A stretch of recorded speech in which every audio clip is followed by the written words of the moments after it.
Assalamualaikum warahmatullahi wabarakatuh. Alhamdulillahi rabbil alamin. Wa bihi nasta'inu ala umurid dunya waddin. Salatu wassalamu ala asyrafil anbiya wal mursalin Sayyidina wa maulana Muhammadin wa ala alihi wa sahbihi ajma'in, amma ba'du. Pada pertemuan kali ini secara khusus kita akan membicarakan tentang puasa ini. Kita akan mulai dari yang pertama, puasa sunnah. Sebagaimana yang kita maklum, sunnah adalah satu perbuatan yang apabila kita kerjakan berpahala, tapi apabila kita tinggalkan tidak merupakan dosa. Hanya saja ia merupakan barometer dan ukuran daripada orang-orang yang cinta kepada sunnah itu sendiri.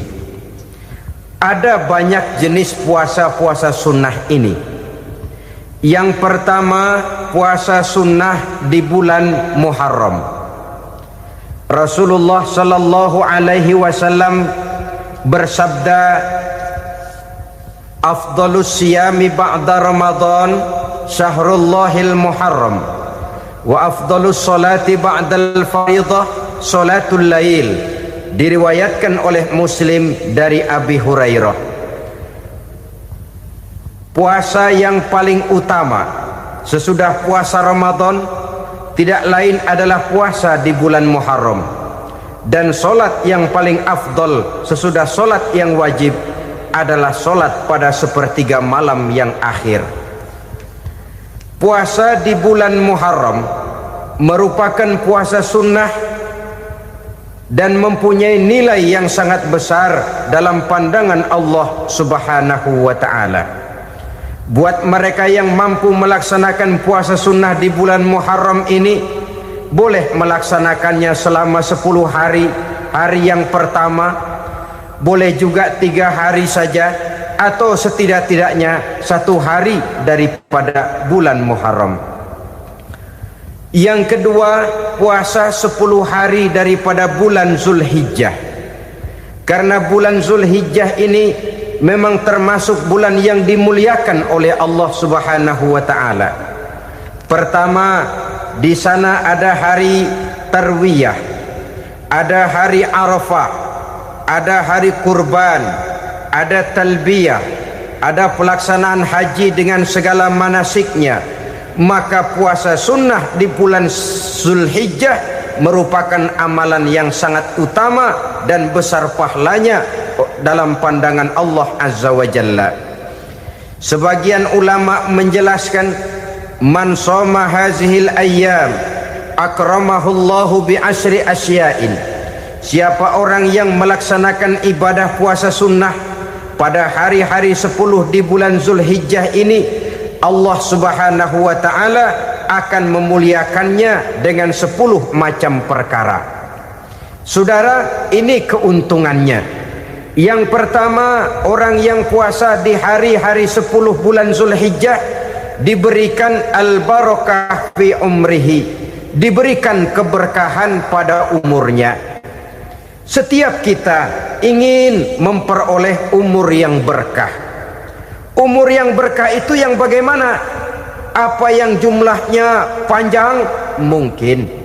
Tetapi yang jelas, umur yang berkah ini adalah umur yang bisa dipertanggungjawabkan di hadapan Allah Subhanahu wa ta'ala.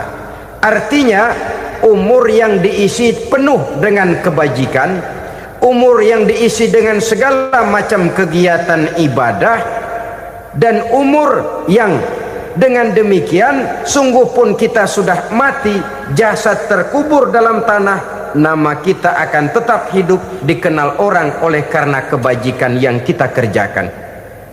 Saya kira akan lebih merupakan azab ketimbang nikmat kalau orang diberikan umur panjang tapi hanya untuk menumpuk-numpuk dosa saja. Kan lebih baik mana? Umur pendek banyak pahala, umur panjang banyak dosa. Lebih baik mana? Hah? Saya yakin yang paling baik tentu umur panjang banyak pahala. Paling sial umur pendek dosa melulu. Sudah diberikan umur pendek tidak seberapa, dosa berlipat ganda. Itu kalau orang kampung bilang tekor namanya. Rugi. Umur pendek hanya untuk menumpuk-numpuk dosa. Boleh jadi kalau umat-umat zaman dulu saudara, mereka diberikan umur panjang. Nabi Adam, kita tahu Nabi Adam itu 2000 tahun umurnya. Nabi Nuh 950 tahun. Umatnya ya rata-rata segitu itu.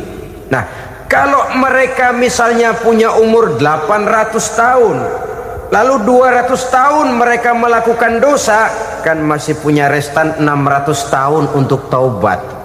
Karena umurnya diberikan jatah panjang.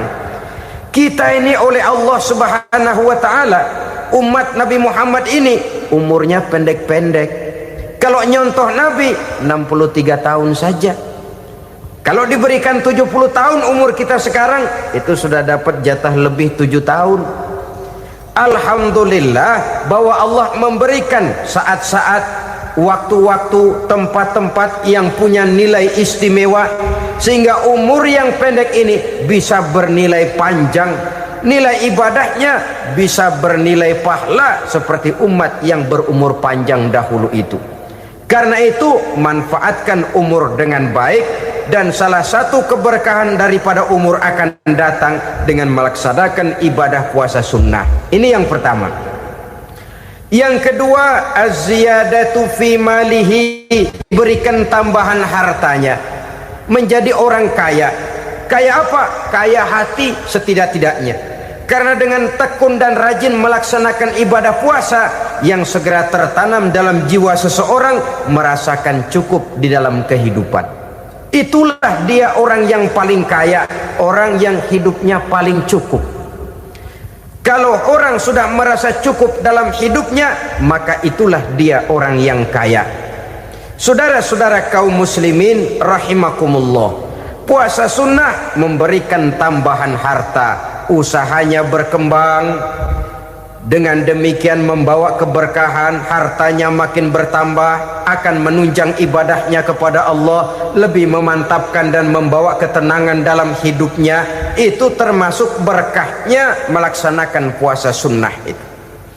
Yang ketiga, al-hifzu fi iyalihi, diberikan penjagaan, perlindungan terhadap keluarganya, anaknya sehat, sanak famili dan handai tolannya terjaga dan terpelihara dari segala malapetaka, dari segala mara bahaya, kesehatannya terjamin dan terpelihara.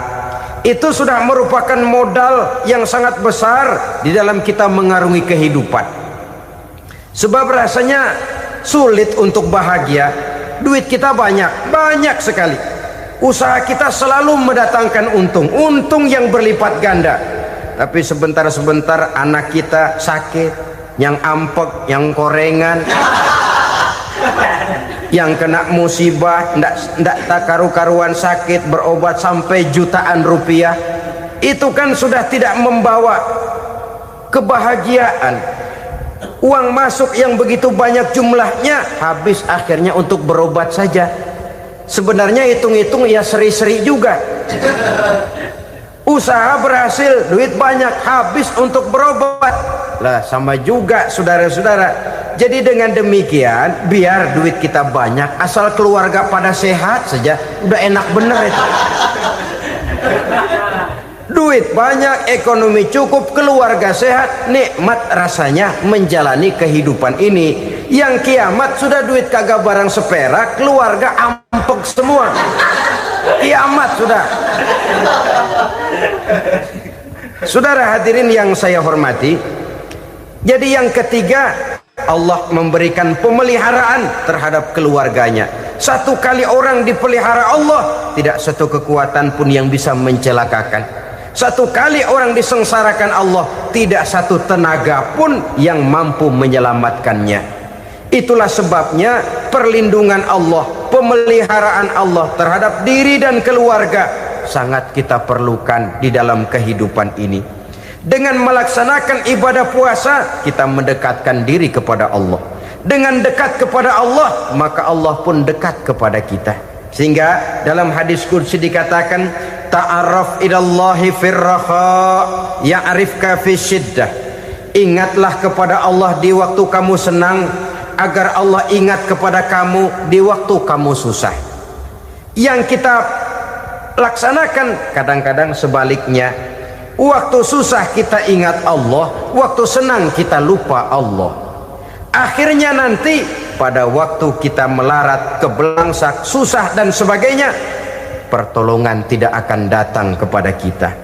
Benar, ta'arraf ilallah firraha ya'rifka fi syiddah. Ingatlah kepada Allah di waktu kamu susah, ingatlah kepada Allah di waktu kamu senang, agar Allah ingat kepadamu di waktu kamu mendapat kesusahan.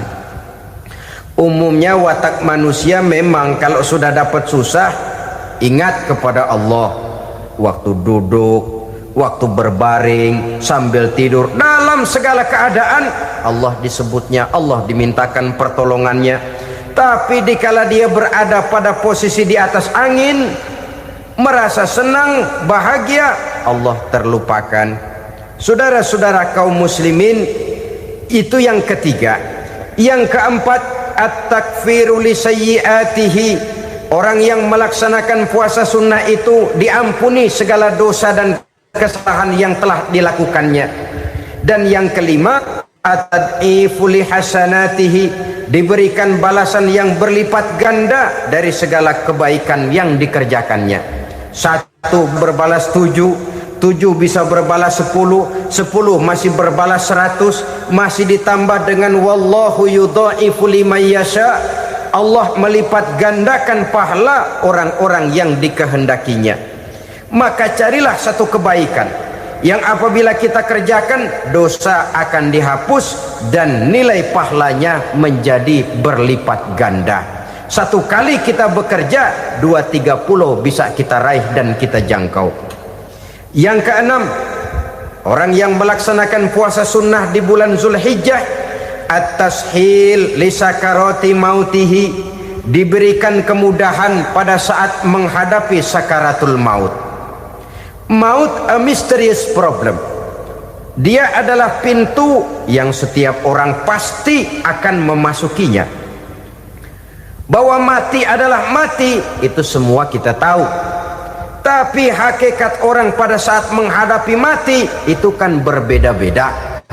Ada yang matinya itu gampang sekali, persis orang tidur saja, tidak nampak gelisah, tidak bikin susah yang hidup, tidak gelimpangan di tempat tidur, persis seperti orang mau tidur saja. Ada yang sulit sekali menghadapi sakaratul maut, gelimpangan di tempat tidur, bikin bingung orang yang nunggu. Kadang-kadang seperti kerbau digorok lehernya. Saudara-saudara, sulit menghadapi sakaratul maut.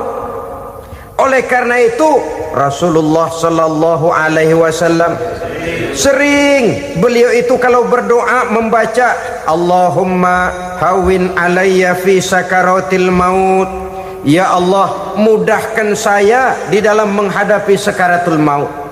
Rasulullah saja, saudara, orang yang ibadahnya paling banyak, orang yang hatinya paling bersih, orang yang akhlaknya paling luhur, masih berdoa semacam ini. Mohon dimudahkan oleh Allah agar mudah menghadapi sakaratul maut. Apalagi kita, terus terang kita ini paling-paling kelas muhtalid, bangsa sama pahala mau sama dosa doyan. Lebih perlu lagi menghadapi sakaratul maut.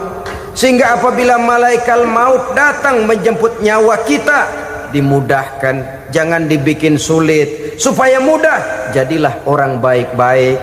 Biasanya kalau banyak yang mati, malaikat maut juga kali main-mainin dulu tuh orang, kutak-katik, ditakut-takutin dan segala macam.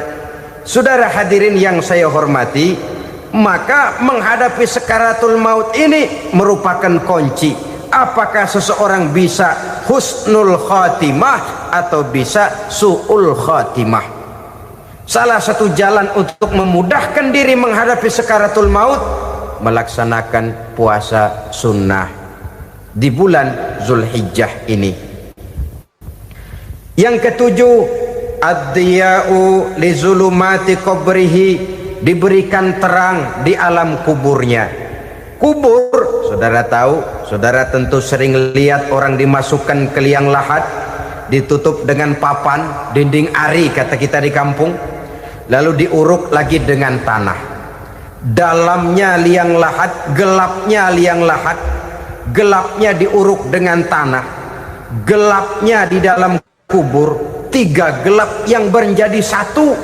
Bapak moyangnya gelap.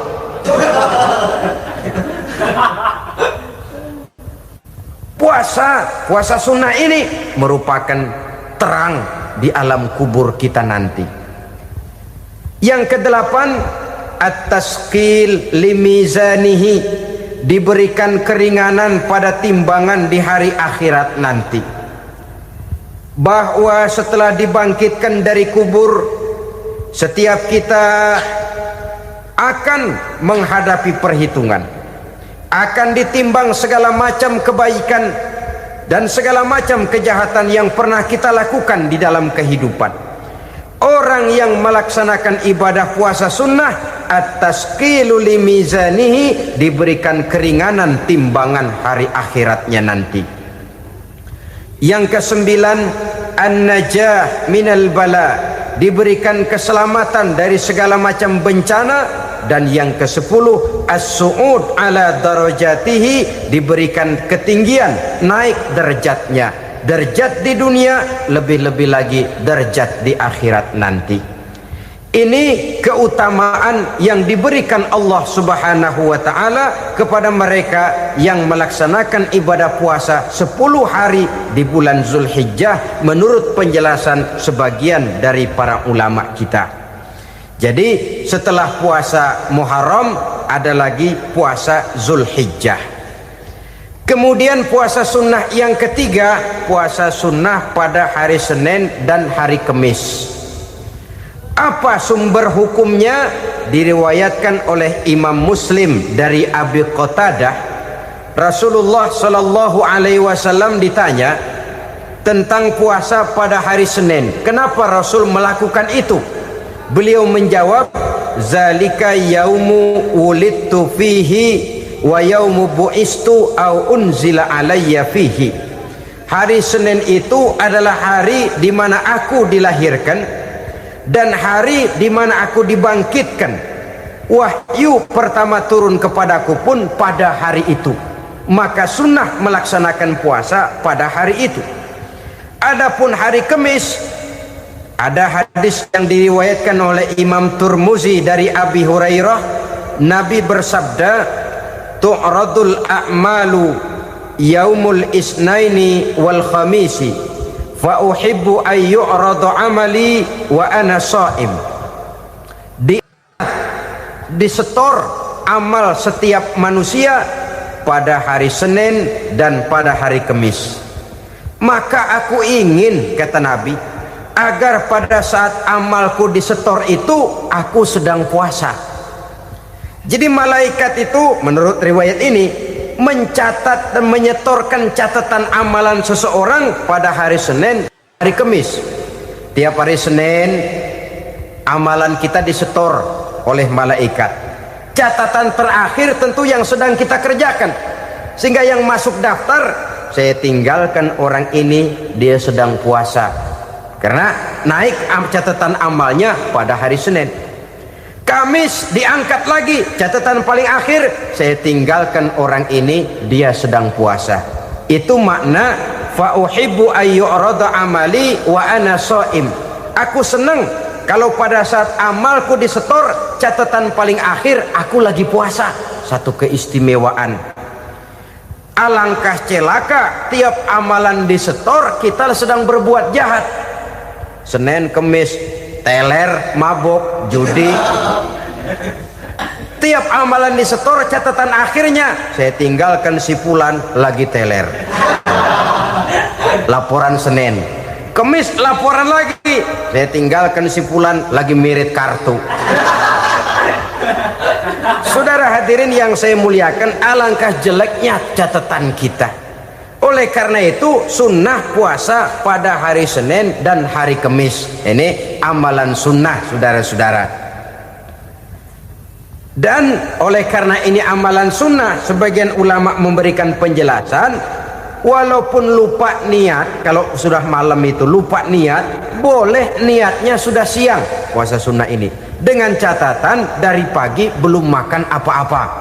Malam saudara lupa, tahu-tahu ingat ini hari Senin, dah jam 10, niatlah jam 10 itu, sah puasanya asal dari pagi belum makan apa-apa.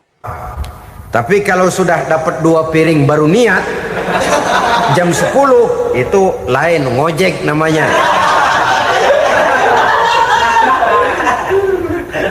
Jadi puasa sunnah yang ketiga, puasa pada hari Senin dan hari Kamis. Yang keempat, puasa jenis sunnah yang keempat, puasa 6 hari di bulan Syawal. Diriwayatkan oleh Imam Muslim dari Abi Ayyub bahwa Nabi bersabda, "Man shoma Ramadhana summa atba'ahu sittan min Syawal kana kasyamid dahri."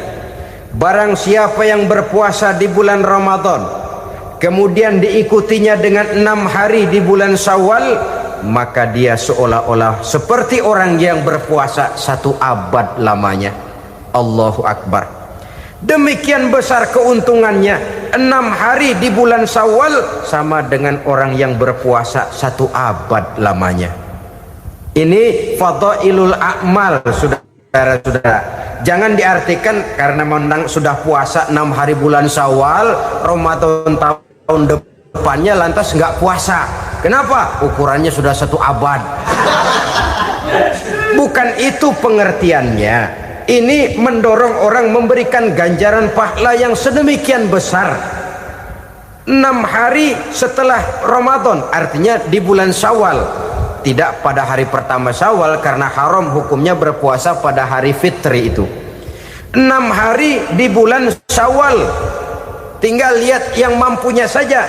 Boleh berurutan, boleh tidak berselang-seling, boleh, asal saja jumlahnya 6 hari selama masih bulan Syawal itu.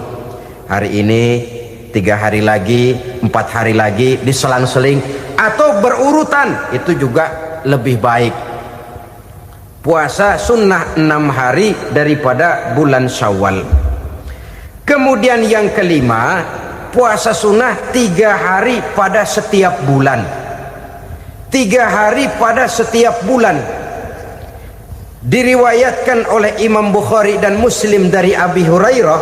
Abi Hurairah bercerita, "Ausani khalili sallallahu alaihi wasallam bisalasin." Kekasih saya Rasulullah berwasiat kepada saya, memesankan benar-benar kepada saya untuk melaksanakan 3 amalan yang terpuji.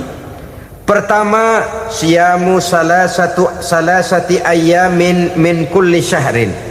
Puasa 3 hari dalam setiap bulan. Ini wasiat yang pertama. 3 hari pada setiap bulan. Tidak peduli bulan apa saja.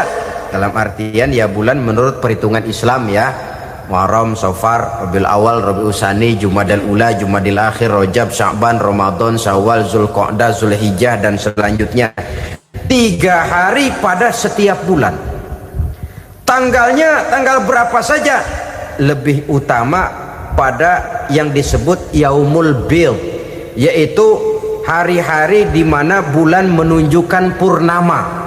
Tanggal 13, tanggal 14 dan tanggal 15 pada setiap bulannya itu disunahkan melaksanakan puasa.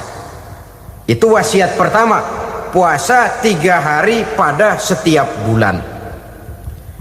Wasiat yang kedua, warok'atai duha, melaksanakan sholat duha sekurang-kurangnya 2 rakaat. Itu wasiat yang dipesankan benar kepada saya, kata Abi Hurairah. Pertama, puasa 3 hari pada setiap bulan. Yang kedua, usahakan jangan meninggalkan 2 rakaat minimal daripada sembahyang duha. Kita tahu sembahyang duha itu sembahyang sunnah di waktu pagi seketika matahari naik sepenggalahan. Sekurang-kurangnya 2 rakaat, sebanyak-banyaknya 8 rakaat. Di antara fadilah atau keutamaan daripada solat duha ini yaitu menyangkut masalah rezeki dan usaha. Kemudian wasiat yang ketiga, wa an utira qabla an anama. Beliau sangat berwasiat kepada saya untuk solat witir sebelum tidur. Artinya solat malam sebagai amalan sunnah di dalam kehidupan kita. Jadi saudara-saudara, dalam hidup ini kita akan selalu berbentur dengan keperluan. Kalau pada satu saat kita sudah sampai kepada tahap berpikir ini keperluan saya, tentu hal-hal semacam ini akan kita kerjakan. Kita belum tergerak melaksanakan ini semua oleh karena barangkali kita merasa belum memerlukannya. Karena itu marilah kita berusaha di samping melaksanakan puasa yang wajib juga melaksanakan puasa yang sunnah di dalam kehidupan kita. Ini jenis puasa-puasa yang sunnah. Kemudian yang kedua, ada macam puasa yang disebut puasa nazar. Hukum pelaksanaannya wajib apabila nazarnya sudah terwujud. Puasa nazar, puasa yang dikaitkan dengan suatu persoalan. Umpamanya, kalau saya lulus ujian, saya akan puasa 1 minggu lamanya.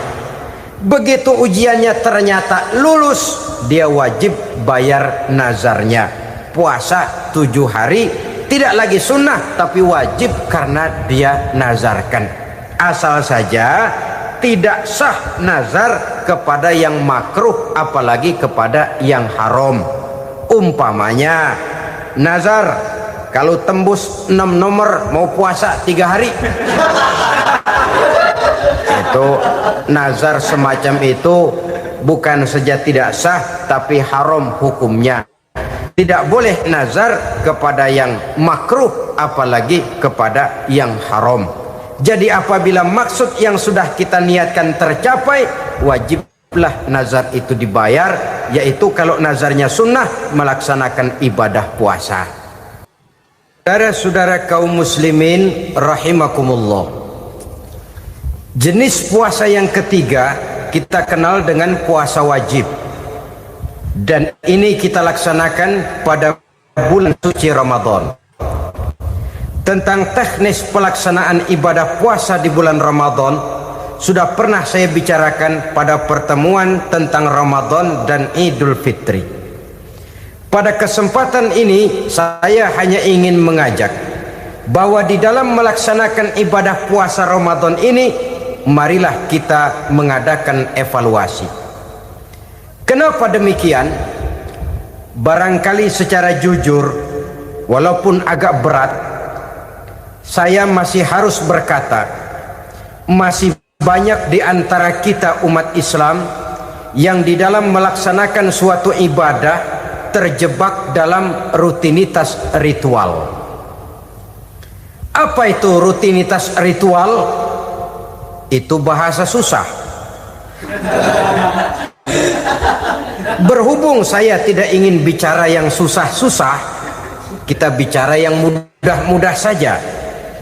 Maksud saya, banyak di antara kita umat Islam yang di dalam melaksanakan suatu ibadah itu hanya dengan prinsip asal sekadar gugur kewajiban saja.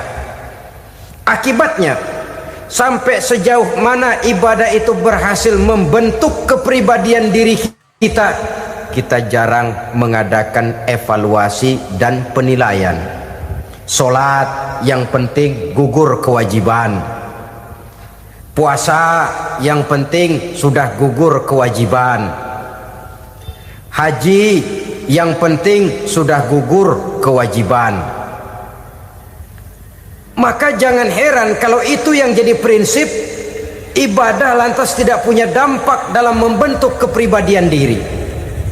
Banyak orang yang rajin sholat tapi munkarnya jalan terus.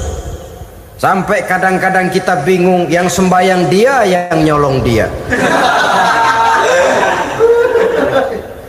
Puasanya kelihatannya tekun tapi tidak punya kepekaan sosial. Sama yatim piatu bersifat masa bodoh, sama fakir miskin malah gemes. Tidak lantas tumbuh kepekaan sosial walaupun dia sudah ikut merasakan tidak enaknya lapar dan haus. Ada juga yang sudah haji 4-5 kali mondar-mandir Jakarta Mekah, tapi gaya hidupnya tetap seperti katak di kolong tempurung, picik, sempit pandangan, dangkal hati, tidak terbuka walaupun sudah melihat Islam dalam skala internasional. Yang dia lihat, yang dia saksikan, yang dia pandang tidak sanggup menggugah dan menggubah jiwanya, tidak bisa mewarnai pandangan hidupnya. Inilah akibatnya kalau ibadah hanya dikerjakan dengan prinsip asal sekadar gugur kewajiban. Hasilnya yaitu tadi, hajinya cuma menang topi putih sama serban. Sholatnya cuma prinsip asal gugur kewajiban. Begitu juga puasanya, begitu juga zakatnya dan ibadah-ibadah lainnya. Bukan tanpa satu maksud. Jikalau Allah Subhanahu wa ta'ala memerintahkan kita melaksanakan ibadah puasa di bulan suci Ramadan, bahkan maksud itu sangat pada penghujung ayat yang memerintahkan kita puasa. Ya ayyuhalladzina amanu kutiba alaikumus syiyam kama kutiba alal ladzina min qablikum la'allakum tattaqun.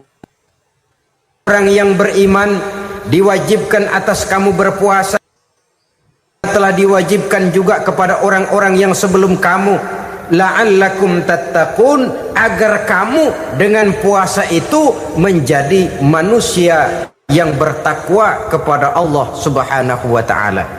Dengan kata lain, berhasil atau tidak puasa Ramadan kita ini akan nampak takwa kita meningkat atau tidak setelah kita melaksanakan ibadah puasa. Sehingga kalau orang mengatakan Ramadan itu merupakan month of training, bulan latihan, keluar latihan tentu harus semakin naik dan baik gaya kehidupan kita. Jadi tujuan utama daripada pelaksanaan ibadah puasa adalah untuk membentuk manusia yang bertakwa. Nah, takwa itu kata Imam Qusairi hurufnya ada 4. Ta, qaf, wawu, ya. Masing-masing huruf ini simbol dari pribadi orang yang bertakwa, bina dan dibentuk oleh pelaksanaan puasanya. Mari kita lihat. Huruf ta adalah lambang dari sifat tawadhu, rendah hati. Orang yang bertakwa, orang yang tidak mempunyai sifat sombong. Puasa menanamkan kita kesadaran terhadap kelemahan, terhadap keterbatasan, terhadap segala ketidakmampuan yang kita miliki. Ya Allah, baru sehari nggak kena makan, nggak kena minum, sudah begini lemesnya. Puasa memang kalau pagi orang masih sehat, masih terdorong oleh sahur, siang masih lumayan, tapi zuhur ke atas biasanya mulai sikap lemah manusiawi, keterbatasan kekuatan biologis itu mulai nampak. Dari sini tanam satu kesadaran, kalau begitu apa yang mau disembuhkan di hadapan Allah? Kaya, siapa sih orang paling kaya? Ilmu, siapa sih orang paling pintar?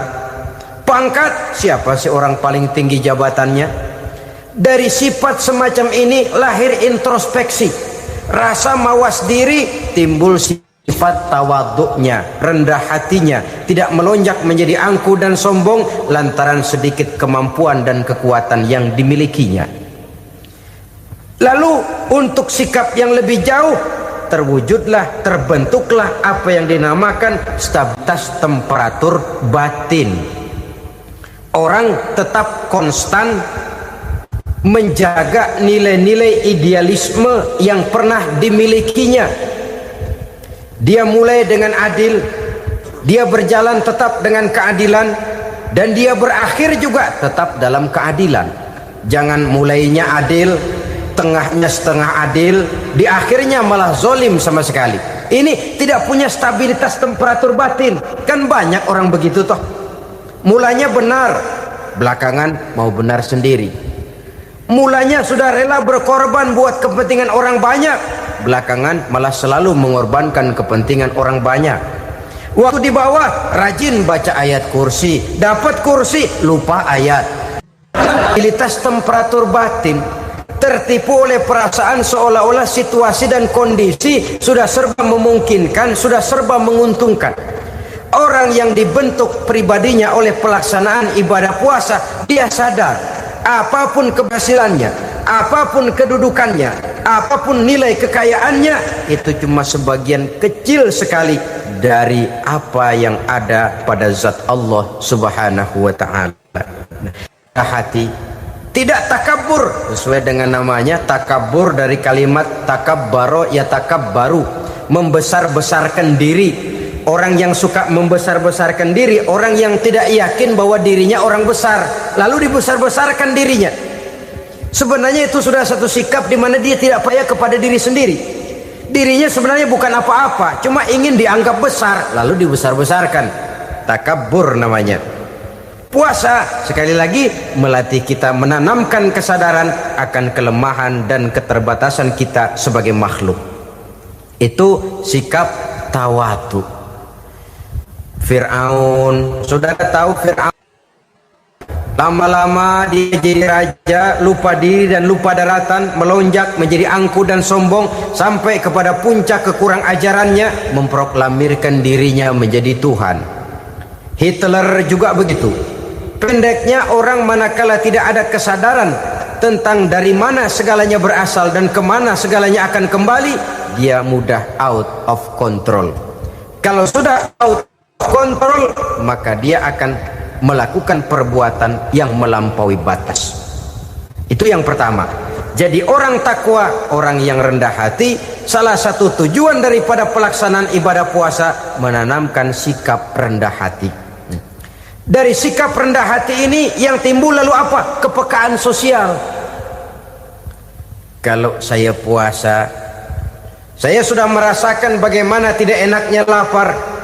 Saya sudah merasakan bagaimana tidak enaknya haus. Tapi bagaimanapun, saya lapar cuma sebentar, saya haus cuma sebentar. Selesai maghrib, lapar saya hilang, haus saya hilang. Bagaimana yatim piatu, orang-orang tua jompo yang perlu santunan, orang-orang miskin yang terkapar di kolong-kolong jembatan, yang tiap hari merasakan perasaan seperti ini, tanpa tahu kapan hidup dan nasibnya akan berubah. Tidur beratapkan langit, berselimut koran. Kalau demikian, saya ini beruntung. Kalau demikian, apa yang bisa saya lakukan untuk mereka? Kepekaan sosial ini lalu timbul dalam apa yang orang sekarang namakan solidaritas kesetiakawanan sosial. Hidup tidak hanya untuk kepentingan diri dan perutnya sendiri saja, tapi mau menolong, mau membantu orang yang memang memerlukan bantuan dan pertolongan itu sendiri. Jangan setelah tahu lapar tidak enak, haus tidak enak, tapi kita tidak mau tenggang rasa, tidak mau timbang rasa. Begini loh tidak enaknya lapar, begini loh tidak enaknya haus. Ini terjadi pada diri saya masih mampu, masih berbuka puasa. Bagaimana yang tiap hari merasakan seperti ini? Tidak Ramadan, tidak Syawal, tidak Zulqa'dah, tidak Zulhijjah, selalu kelaparan dan kehausan. Dari sana timbul kepekaan sosial. Lalu lahirlah sikap pemurah, dermawan, mau menoleh ke kiri dan ke kanan. Bahkan Al-Quran itu sampai mengancam betul. Ara'aital ladzi yukadzibu bid-din fadzalika allazi yad'ul yatim wa la mendustakan agama. Islam mendustakan Islam. Salat ya, tapi mendustakan salat. dia tapi mendustakan puasa. Siapa mereka itu? Fadzalikal ladzi yad'ul yatim. Merekalah orang-orang yang meninggalkan anak-anak yatim. Wa la yahuddu ala ta'amil miskin, dan tidak pernah memberi pertolongan, tidak memerintahkan memberi makan kepada fakir miskin, walaupun dia berada pada posisi dan kondisi yang memang dia mampu. Nah, kalau dia tidak mampu itu lain soal.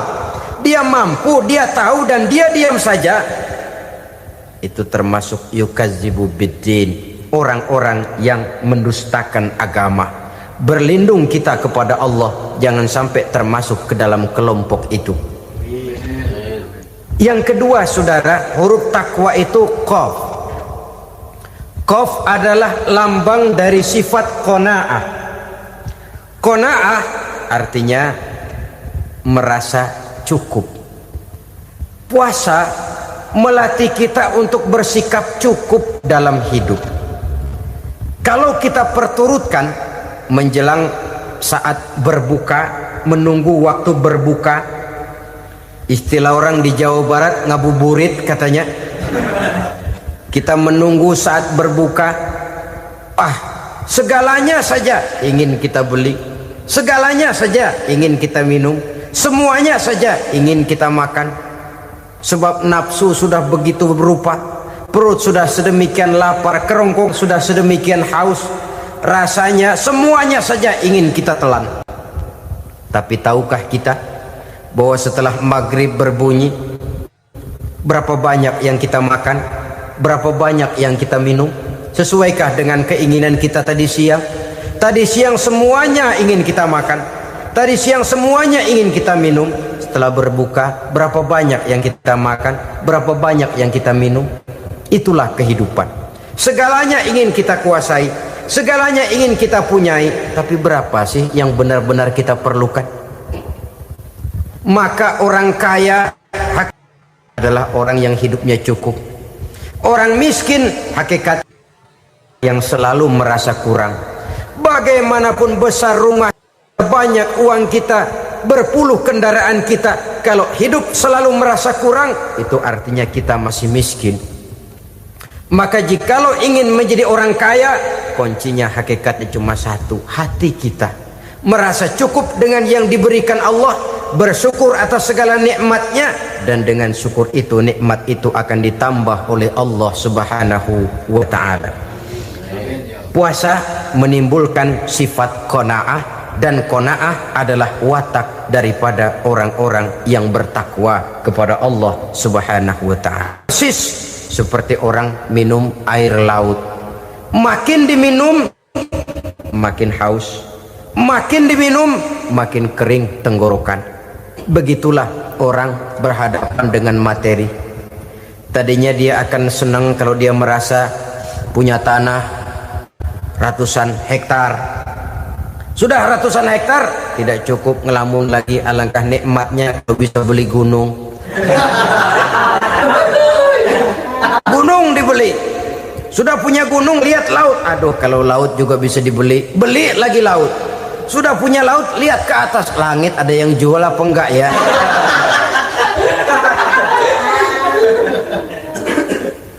Seperti orang berhadapan dengan air laut yang makin diminum makin membuat kita haus dan makin kering tenggorokan ini. Maka itu harus dihentikan. Sikap untuk menghentikan itu tidak lain adalah dengan sifat qanaah itu tadi, merasa cukup dengan apa yang diberikan Allah, mensyukuri nikmatnya. Itu yang kedua. Yang ketiga, pada kalimat takwa ada huruf wawu. Wawu adalah simbol dari sifat wara dengan ain. Wara, orang yang terpelihara dirinya baik dari yang syubhat, lebih-lebih dari yang haram. Syubhat, saudara tahu, barang yang remeng-remeng.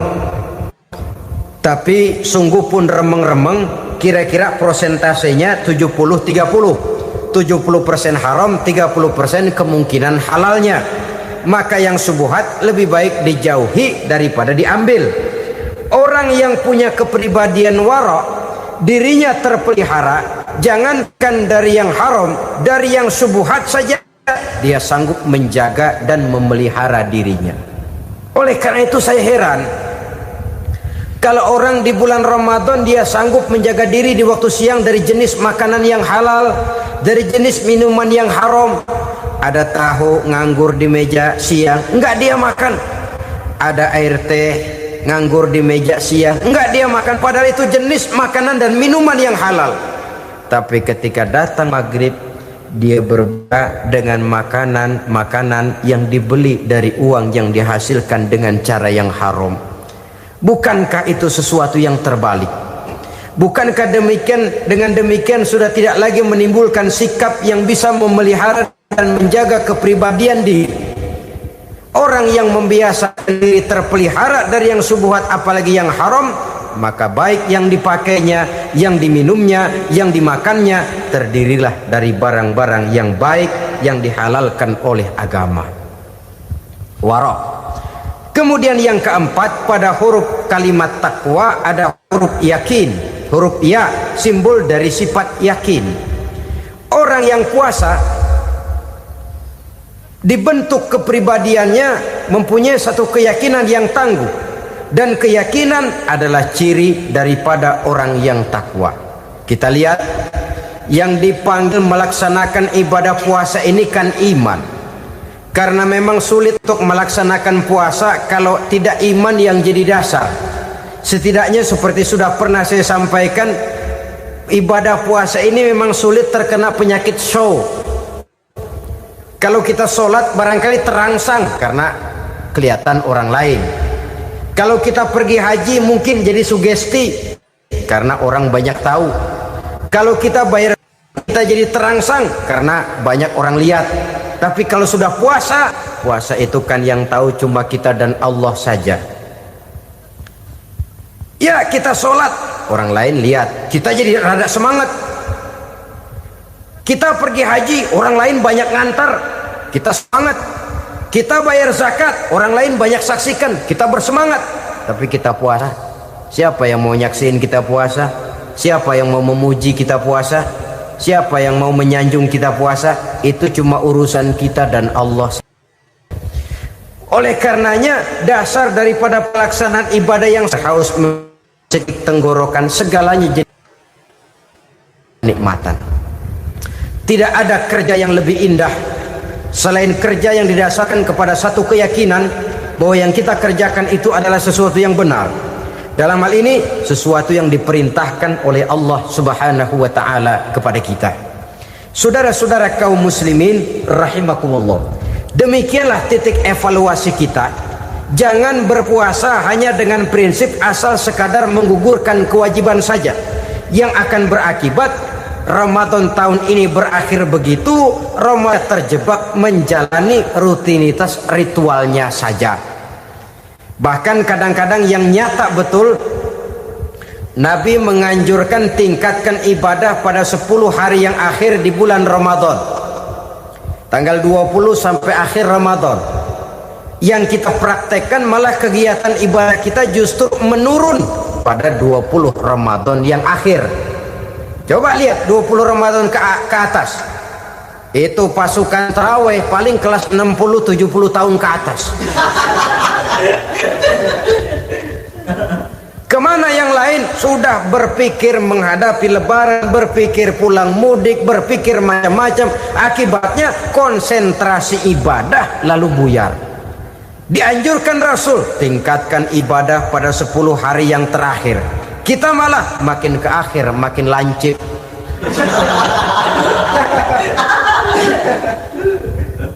Saudara-saudara kaum muslimin rahimakumullah, kita terjebak oleh sesuatu yang sementara, oleh sesuatu yang bersifat kulit, lalu meninggalkan isinya.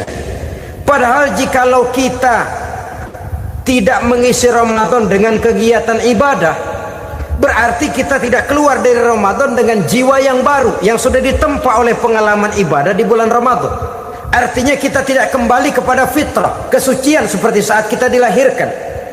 Lalu kalau kita tidak kembali kepada fitrah, apa yang mau kita rayakan pada Idul Fitri itu? Di mana letak kegembiraan kita? Di mana letak kebahagiaan hati? Kembalikah kita kepada fitrah? Tidak. Benarkah puasa yang kita kerjakan? Kelihatannya juga tidak. Adakah dampak dari pelaksanaan ibadah dalam pribadi kita? Tidak. Kadang-kadang Ramadan selesai malah teriak merdeka.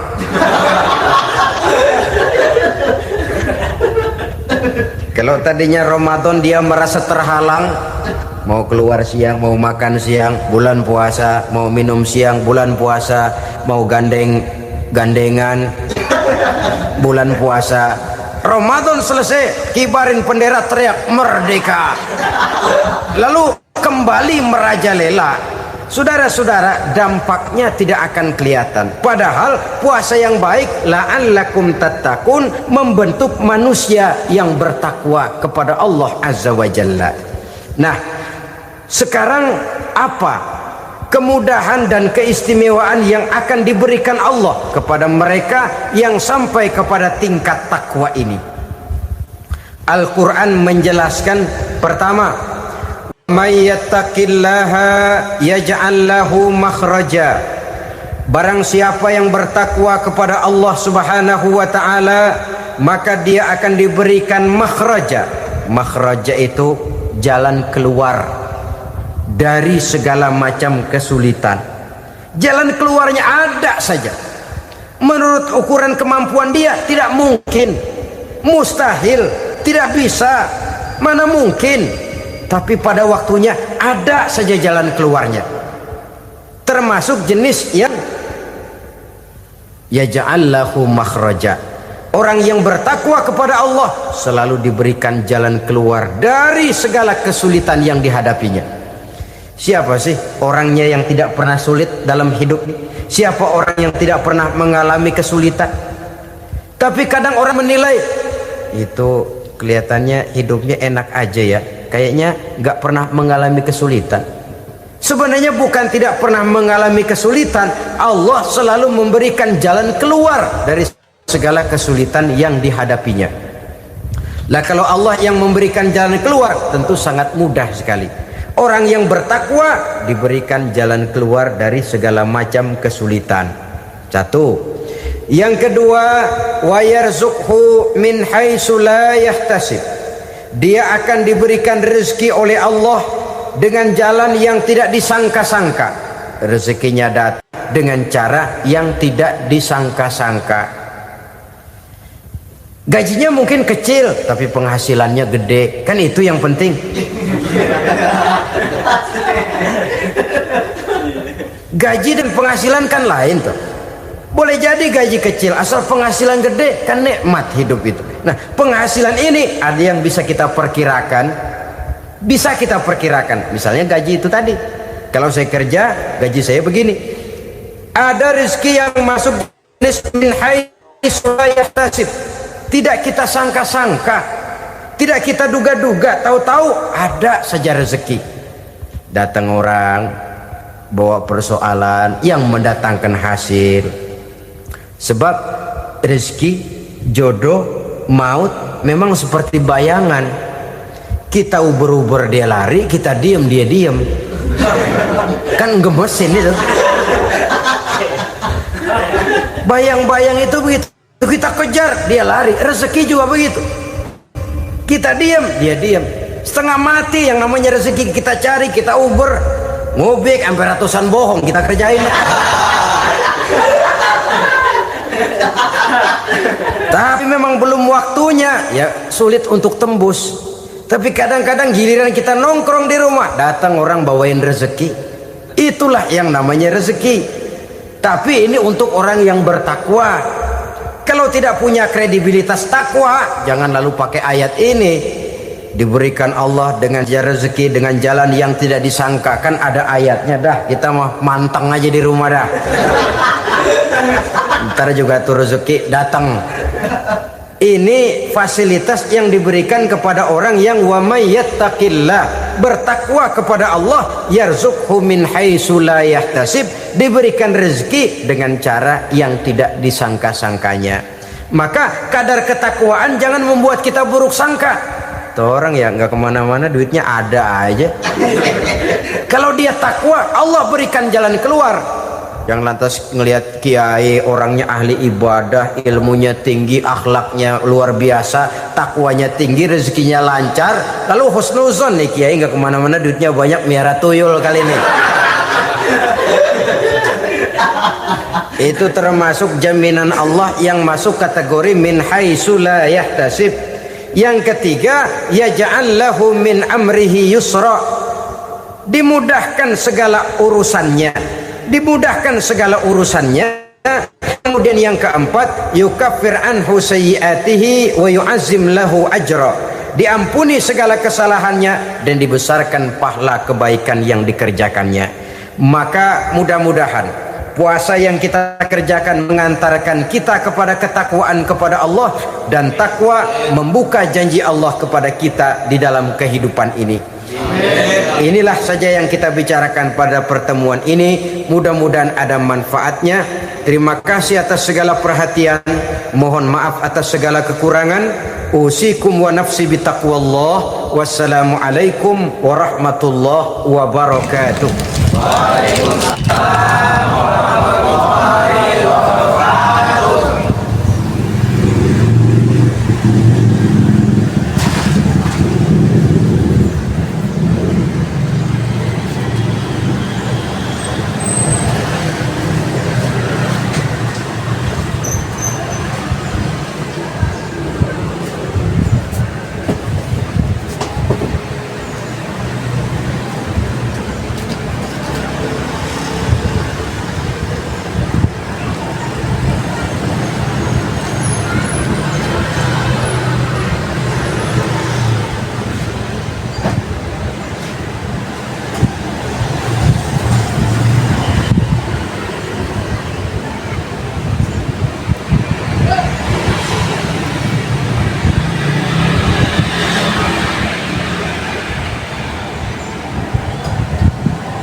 kosong.